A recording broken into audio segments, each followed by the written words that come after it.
Bismillahirrahmanirrahim. Assalamualaikum warahmatullahi wabarakatuh. Pernahkah Anda mendengar pengobatan yang dilakukan seseorang dengan cara membacakan ayat-ayat Al-Quran atau bisa disebut dengan ruqyah? Apa yang dimaksud dengan ruqyah dan benarkah ruqyah dapat mengobati penyakit medis? Lalu bagaimana penjelasan ilmiah tentang itu? Ayo simak penjelasan berikut ini sampai tuntas. Namun sebelumnya jangan lupa subscribe, like, komen, dan bunyikan tanda loncengnya agar tidak ketinggalan video menarik lainnya dari kami. Menurut bahasa, ruqyah artinya mantra atau jampi. Jika dihaluskan lagi, ruqyah artinya adalah doa, yaitu doa kesembuhan dari suatu penyakit baik fisik maupun non-fisik. Sedangkan menurut istilah syar'i yaitu pengobatan yang dilakukan seseorang dengan cara membacakan ayat-ayat Al-Quran yang ditujukan pada orang yang terkena sihir atau penyakit lainnya. Lalu benarkah ruqyah dapat menyembuhkan penyakit medis seperti kanker, tumor, jantung, ginjal, dan lain-lain? Nah, untuk menjawab pertanyaan tersebut, kita akan memakai dua landasan yang kuat. Landasan pertama adalah landasan Al-Quranul Karim, yang tentunya la raiba fi, tidak ada keraguan di dalamnya. Kemudian landasan kedua adalah landasan ilmiah berupa hasil penelitian dari para ilmuwan terpercaya. Landasan pertama adalah landasan dari Al-Quranul Karim, yang kita tahu bahwa salah satu nama lain dari Al-Quran adalah Asy-Syifa, yang berarti obat penyembuh. Ibnul Qayyim dalam kitabnya Sa'at Al-Ma'ad menjelaskan bahwa Al-Quran adalah penyembuh yang sempurna dari penyakit hati dan jasmani. Ditegaskan langsung oleh Allah Subhanahu wa Ta'ala bahwa Al-Quran adalah obat penawar sekaligus rahmat bagi orang-orang yang beriman. Dalam surat Al-Isra ayat 82, Allah Subhanahu wa Ta'ala berfirman, A'udzubillahi minasyaitonirrajim, wa nunazzilu minal Qur'ani ma huwa syifa' wa rahmatul lil mu'minin. Dan kami turunkan dari Al-Quran suatu yang menjadi obat penawar dan rahmat bagi orang-orang yang beriman. Bahkan Allah Subhanahu wa Ta'ala sampai mengabadikan dalam Al-Quran satu penyakit yang sangat luar biasa, yang tidak ada satupun obat di dunia yang mampu menyembuhkannya. Dan penyakit itulah yang menimpa Nabi Ayub alaihissalam.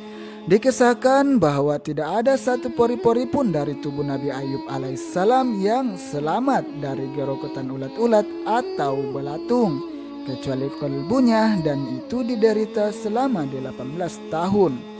18 tahun bukanlah waktu yang singkat dan mudah untuk melewatinya, apalagi dengan penyakit di mana tubuh digerogoti belatung sedikit demi sedikit. Tentunya sangat menyakitkan dan menyiksa.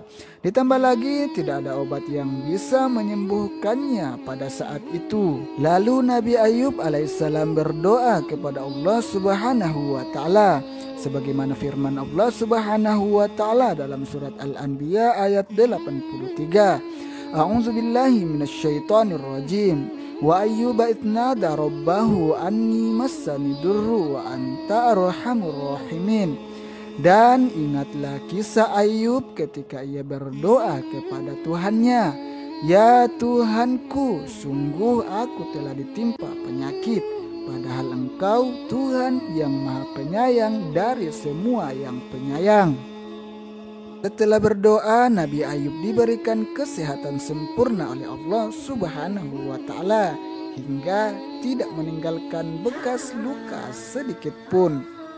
Dan ini menandakan bahwa doa, apalagi ayat Al-Quran sebagai firman Allah Subhanahu wa Ta'ala, bisa dijadikan sebagai obat sekalipun penyakit medis yang parah. Juga dikisahkan dalam satu hadis yang panjang bahwa sahabat Abu Sa'id Al-Khudri radhiyallahu anhu pernah meruqyah dengan bacaan Al-Fatihah sebanyak 7 kali.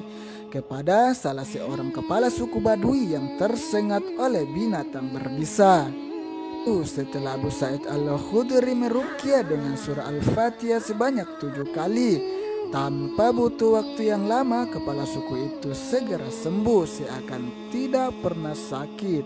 Dan kedudukan hadis yang menceritakan kisah ini adalah muttafaqun alaih, yang artinya hadis ini bisa dipakai sebagai hujjah atau landasan. Dan sekali lagi ini menandakan bahwa doa, ruqyah, apalagi ayat-ayat Al-Quran sebagai firman Allah Subhanahu wa Ta'ala bisa dijadikan sebagai obat yang mengobati penyakit medis dan non-medis. Nah, apabila Anda belum yakin dengan landasan di atas, selanjutnya kita akan membuktikan fakta ilmiah tentang doa atau ruqyah dapat memberikan kesehatan dan penyembuhan penyakit medis. Landasan kedua adalah landasan ilmiah. Pada tahun 2003 silam, seorang peneliti dari Hado Institute di Tokyo, Jepang, yaitu Dr. Masaru Emoto, mengungkapkan suatu keanehan pada sifat air. Melalui pengamatannya terhadap lebih dari 2000 contoh foto kristal air yang dikumpulkan dari berbagai penjuru dunia, Dr. Masaru Emoto mengatakan bahwa partikel molekul air ternyata bisa berubah-ubah tergantung perasaan manusia yang ada di sekelilingnya.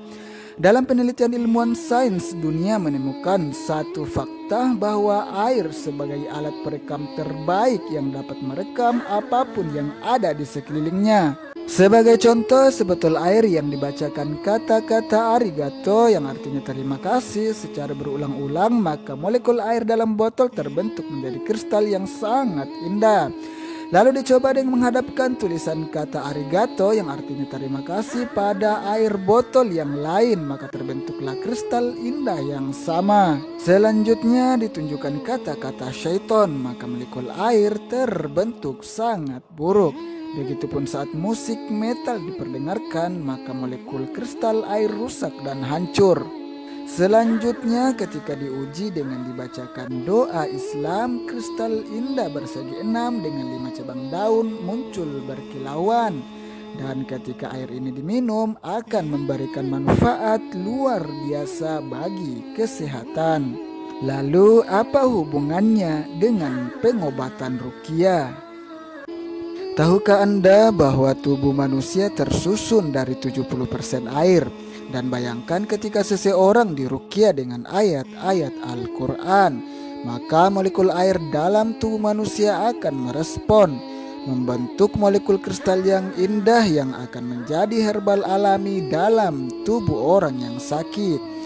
Nah, bisa dibayangkan ketika 70% dari tubuh Anda menjadi obat penawar bagi dirinya sendiri dan menjadi rahmat bagi orang-orang yang beriman. Sebagai penutup, Profesor Dr. Masaru Emoto masuk Islam setelah meneliti air Zam-Zam dan keajaibannya, dan meninggal tanggal 17 Oktober 2014 silam dengan meninggalkan penelitian yang sangat luar biasa. Sebagai orang yang beriman, kita wajib yakin seyakin-yakinnya bahwa Al-Quran adalah obat penawar dan rahmat bagi orang yang beriman.